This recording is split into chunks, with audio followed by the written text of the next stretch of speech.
Gold, trusted gold buyers. మీరు తాకట్టు పెట్టిన బంగారాన్ని విడిపించి ఈ రోజు ఉన్న మార్కెట్ ధరకు కొనబడను.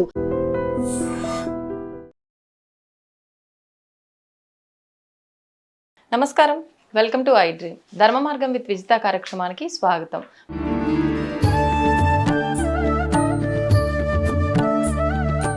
ప్రస్తుతం మనతో పాటు ఉన్నారు ప్రముఖ ఆధ్యాత్మికవేత్త, తెలుగు పండితులు డాక్టర్ శ్రీధర్ గారు. ఇప్పుడు వారితో మాట్లాడి మరిన్ని విషయాలు తెలుసుకుందాం. నమస్కారం అండి. నమస్తే అమ్మా. అయితే మనకు ఆషాఢ మాసం ప్రారంభం అవబోతుంది మరికొద్ది రోజుల్లో. ఆషాఢ మాసం అనగానే ఆషాఢ మాస ప్రారంభ దశల్లోనే వారాహి నవరాత్రులు కూడా జరుపుకుంటూ ఉంటారు. అయితే ఈ వారాహి నవరాత్రులు జరుపుకునే విధానం ఏ రకంగా ఉంటుందో తెలియజేయండి. ఈ వారాహి అమ్మవారు చాలా పురాతనమైనటువంటిదే, కానీ ఈ మధ్య మాత్రం ప్రజల్లోకి రావడం జరిగింది. అనేక కారణాలు ఉన్నాయనుకోండి, ఇప్పుడు అవన్నీ విశ్లేషించవలసిన పని లేదు. కానీ ఈవిడ సప్త మాతృకులలో ఒక ఆవిడ. అంటే ఒకానొక సందర్భంలో, అంటే దేవీ భాగవతంలో తీసుకున్నట్టయితే రక్తబీజుడు అనేటటువంటి ఒక రాక్షసుడు దేవతల గురించి బాగా తపస్సు చేసి అమ్మవారి గురించి, ముఖ్యంగా అమ్మవారి గురించి తపస్సు చేసి అమ్మవారి ప్రత్యక్షమై ఏం కావాలి నాయన అంటే, నాకు ఎవ్వరి చేత మరణం సంభవించకూడదు అని చెప్పేసి అడుగుతాడు. అమ్మవారు సరే అంటుంది. తర్వాత అమ్మా, నేను నీ భక్తుని కదా, నీ చేతిలో కూడా నేను చావకూడదు, మరణం రాకూడదు అని చెప్పేసి ఆవిడ దగ్గర మరలా వరం పొందుతాడు. ఆమె అలాగే అంటుంది. ఇక ఆమె ఎవరి చేత చంపబడకూడదు, ఆవిడ చేత చంపబడకూడదు. అందుచేత వరగర్వంతో బాగా మితిమీరిపోయి మొత్తం భూలోకంలో ఉన్నటువంటి మానవుల్ని, దేవతల్ని అందరినీ కూడా రకరకాలుగా బాధిస్తూ ఉన్నాడు. ఈ సందర్భంలో ఈ పార్వతి వీళ్ళందరూ వెళ్ళి పార్వతీదేవిని వేడుకుంటారు. అమ్మా, మేము ఆ రక్తబీజుడికి నువ్వు వరాలు ఇచ్చావు, మేము ఆయన బాధలు పడలేకుండా ఉన్నాము, ఏం చేయాలో తెలియటం లేదు, అంచేత నువ్వే మమ్మల్ని కాపాడాలి అని చెప్పి ఆయన అందరూ కోరడం జరిగితే అప్పుడు ఈ పార్వతీదేవిని శరణు వేడగా ఆమె ఒక దుర్గగా మారి ఆవిడ యుద్ధం చేయడం ప్రారంభిస్తుంది. ఆ యుద్ధంలో గాయాలవుతాయి ఈ రక్తబీజుడికి. ఆ సందర్భంలో 2-3 రక్తబొబ్బొట్లు కింద పడడం జరుగుతుంది. ఆయనకి ఆ వరం కూడా వేరే దగ్గర పొందున్నాడు. ఆయన యొక్క రక్తం బొట్టు నేల మీద పడితే, ఎన్ని బొట్లు పడితే అంతమంది రక్తబీజులు అందులో పుట్టుకొస్తూ ఉంటారు. ఈ విధంగా ఆవిడకి కూడా చాలా శ్రమ అయిపోతుంది, ఈ దుర్గాదేవికి కూడా అయిపోయి అప్పుడు ఏం చేస్తుందంటే ఈ సప్త మాతృకల్ని సృష్టిస్తుంది. ఆవిడ అంశగానే ఆవిడలోంచే ఈ సప్త మాతృకలందరూ కూడా బయటకు వస్తారు. వాళ్ళ పేర్లు ఉన్నాయనుకోండి, బ్రాహ్మణి, వైష్ణవి, మహేశ్వరి, ఇంద్రాణి, కౌమారి, వారాహి, ఇట్లా ఆవిడ చాముండి, ఇట్లా 7 మంది సప్తమాతృకలు సృష్టించి అప్పుడు ఈ రక్తబీజుడి దగ్గరికి యుద్ధానికి వారి యొక్క సహాయంతో పంపిస్తుంది. అందులో వీరందరూ వెళ్తారు. కానీ ప్రముఖంగా ఈ వారాహి అనేటటువంటి ఆవిడ తన యొక్క కోరలతోటి, వారాహి అంటే మనకి తెలుగులో కొంచెం అట్లా ఇట్లా ఉంటుంది, కానీ మనకి వాడుక భాషలో దాన్ని వారాహం అంటారు దాన్ని. కాబట్టి ఇంకా దాని గురించి విశ్లేషిస్తే కూడా బాగుండదు. దానికి 2 కోరలు ఉంటాయి, అందరికీ తెలిసిందే. వరాహావతారం అని మనకి దశావతారాల్లో కూడా మనకి వరాహావతారం భూమిని రక్షించడానికి కోసం మనకు తెలుసు కదా. అట్లాగే అక్కడ ఈ వారాహి అనేటటువంటి ఆవిడ బాగా వీళ్ళందరికంటే ఎక్కువగా వాడితో పోరాడి తన యొక్క కోరలతో చీల్చి చెండాడి ఆ రక్తాన్ని కింద పడకుండా చేసి మొత్తం మీద సంహరించడం జరుగుతూ ఉంటుంది. అప్పటి నుంచి ఈవిడ కూడా దుర్గామాత నుంచి వచ్చిన వాడే, పార్వతీదేవి నుంచి వచ్చిన వాడే. వీళ్ళందరూ కూడా ఆవిడ యొక్క అంశలే ఇవన్నీ. అయితే ప్రముఖంగా ఈ పేరు మనకి కాశీలో వినిపిస్తూ ఉంటుంది. ఎందుకంటే అక్కడ మొట్టమొదటిగా నాకు తెలిసినంత వరకు, ఇంకెక్కడ ఉన్నాయేమో తెలియదు, కానీ మొట్టమొదటిగా కాశీలో ఈ గుడి ఉంది, వారాహి గుడి అని చెప్పేసి. అక్కడికి వెళ్ళినప్పుడు నేను తెలుసుకోవడం జరిగింది. అలాగే మనం కొన్ని పురాణాల్లో కూడా చదివాం.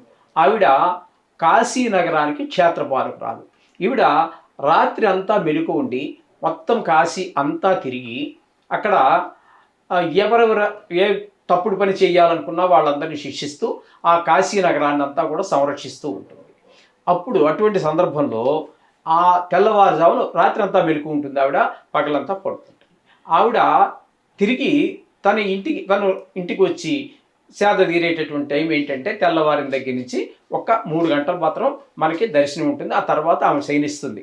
అందుచేత ఆ గుడి దర్శనం కూడా తెల్లవారి 5 గంటల నుంచి 8 గంటల వరకు మాత్రమే మనకి దర్శనం జరుగుతూ ఉంటుంది.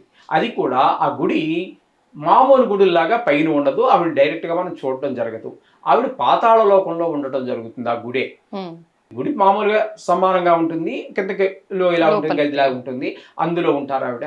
ఆవిడ ఉగ్ర రూపం కూడా అందరూ చూడలేరు, చాలా కష్టమైనటువంటి పరిస్థితి.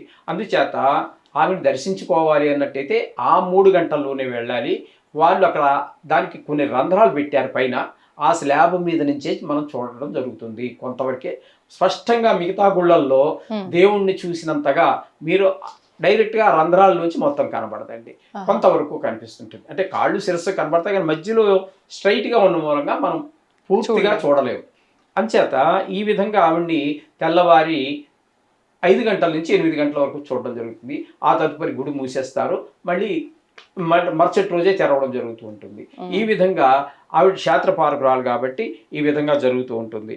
అట్లా ఈ వారాహి అమ్మవారిని తెల్లవారి మాత్రమే చూసుకోవాలి, తర్వాత మళ్ళీ మరుసటి రోజు వరకు ఏమీ చూసుకునేటటువంటి అవకాశమే లేదు. ఈ విధంగా కనబడుతోంది. మత్స్య పురాణంలో కూడా ఈ వారాహి అమ్మవారి గురించి కొంత సమాచారం ఉన్నది.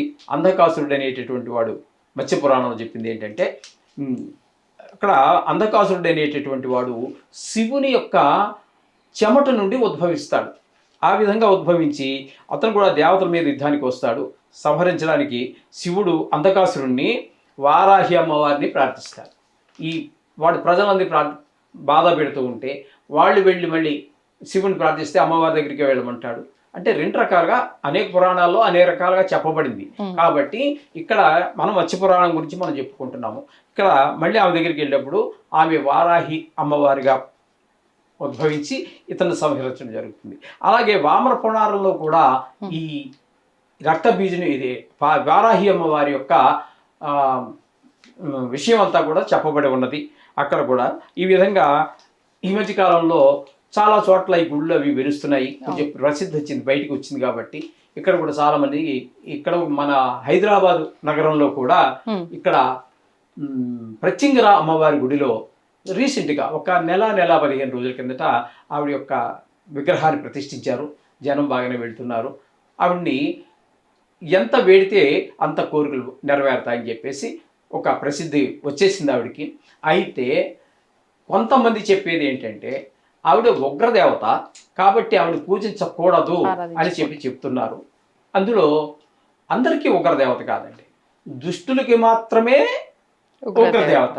అదే శిష్టులు అంటే చాలా దైవభక్తి కలిగినటువంటి వాళ్ళు, పరోపకార బుద్ధి కలిగినటువంటి వాళ్ళు ఎవరైతే ఉన్నారో వాళ్ళకి చాలా మంచి చేస్తుంది. వాళ్ళ కోరికలు తీర్చడంలో ఏమాత్రం ఆలస్యం చేయకుండా త్వరగా తీర్చగలిగినటువంటి దేవత ఈవిడ. చాలామంది ఈ మధ్యకాలంలో మమ్మల్ని కూడా ప్రశ్నిస్తున్నారు, వారాహి అమ్మవారి ఫోటో పెట్టుకోవచ్చా, విగ్రహం పెట్టుకోవచ్చా అని అడుగుతున్నారు.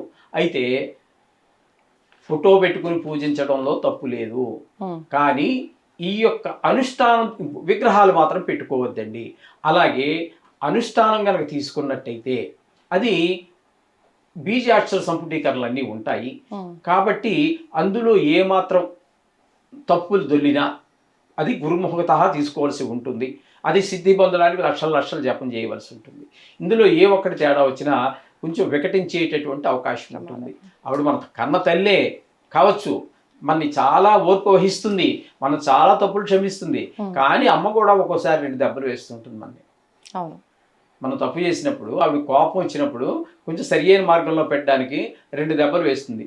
అలాగే మనకి ఎందులో తప్పులు దొరలకుండా ఉండి చేసుకోవాలి అనుకుంటే రోజు ఫోటో పెట్టుకోండి. షోడశోపచార పూజలు అందరి దేవుడికి ఎలా చేస్తున్నామో అదే విధంగా ఆవిడకి కూడా చేయండి. దానివల్ల ఏమాత్రమో తప్పు లేదు. ఈ విధంగా అమ్మవారిని మనం ఇంట్లో పెట్టుకొని పూజించుకోవచ్చు. అసలు ఇంట్లోనే ఉండొద్దు, నరసింహస్వామి వద్దు, ఇట్లా ఎవరికి తోచింది వాళ్ళు చెప్తున్నారు. అయితే వాటికి ఏమి శాస్త్ర ప్రమాణాలు లేవు. అంటే ఉగ్రమైతే అవ్వచ్చు, కానీ అందరికీ కాదనే విషయాన్ని గుర్తించాలి. అది చెడ్డ వాళ్ళకి మాత్రమే